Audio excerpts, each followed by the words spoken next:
आणि आम्ही मराठा आंदोलनाला काउंटर करण्याचा प्रयत्न करत नाही। त्यांची मागणी चुकीची आहे, असंविधानिक आहे आणि घुसखोरी करण्याचा प्रयत्न आहे।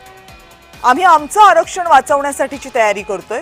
ओबीसीचे नेते नवनाथ वाघमारे यांनी हे स्पष्टीकरण दिले। आम्ही काउंटर करण्याचा प्रयत्न नाही। त्यांची मागणी चुकीची, त्यांची घुसखोरी करण्याची मागणी, त्यांची असंविधानिक मागणी। आम्ही आमचं आरक्षण टिकवण्यासाठी वन वन फिरण्यासाठी आता आम्ही तयारी करणार आहोत। आम्ही खरं तर उशीर केलाय। आतापर्यंत आम्ही आणखी हा मोठा लढा तयार करायला पाहिजे होता, कारण की जो माणूस स्वतःच्या हट्टापायी जर राज्य सरकारचा विचार करत नाही, या 18 पगड जातीचा विचार करत नाही, या गावगाड्याचा विचार करत नाही, तुम्ही फक्त मला पाहिजे ते पाहिजे बाल हट्ट करायचा आणि कुठली गोष्ट मी मागल ती मला मिळालीच पाहिजे, अशी जर भूमिका आडमोठी भूमिका घेऊन जर मुंबईला कोणी जात असेल तर आम्हाला सुद्धा जशास तसं उत्तर द्यायला, त्याचा काहीतरी आम्हाला प्रति आंदोलन करण्यासाठी सुद्धा आम्हाला अधिकार आहे।